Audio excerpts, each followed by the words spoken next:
And being, having to work in such confined spaces was a lot of fun, I think, for the choreographers, and I think it was a lot of fun for the performers also, because it it pushed us to kind of make them look big in small spaces. So all the stuff that the color guards do, they can't hold back. They have to be full out, and everything that the core is doing has to be big. And and the challenge was to not make it look small. And I think that's been exciting for the core as well. Oh, we're gonna make this girl jump over. I mean, meanwhile there's a girl tossing a rifle right next to her. You know what I'm saying? So there's a little bit of excitement that is being built because they're working in such confined spaces. And so it was a fun challenge for everyone involved to kind of, make all of that as exciting as possible. And it just goes to show, like, from the performers, like, just how great they are because of the lack of recovery, really. There's really no time, no space to everything works together so intricately that if one thing is off by a little bit, then, it just goes to show how talented they are as performers. And a lot of times we would count on the performers to help us figure out how to make things work.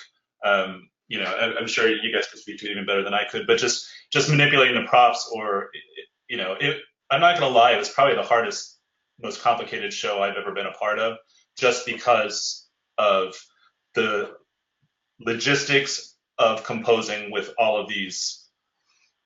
I don't know what the logistics, I guess. Just composing with all these logistics is a better way of saying it.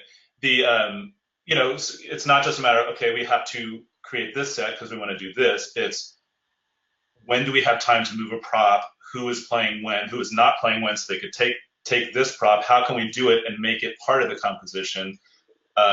Are there enough people? No, we need 4 for the big prop. We can't do it with just 2. Oh, right. So what other 2 people could I use without affecting the show and actually create a moment out of it instead of making it a transition? And so all of that came into play.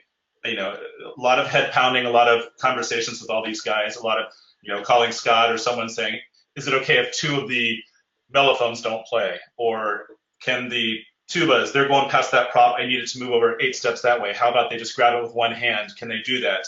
Or the cymbals, they won't be able to do it. They've got cymbals. Oh no, they figured it out. So a lot of it was back and forth with the performers who just wanted to make everything work. And I really can't say enough about the performers this year. Watch this entire video conversation at marchingartseducation.com, where you'll find many other free videos and live webinars. Take advantage of the great ideas and information available in videos and coursework to help you and your staff take your group to the next level.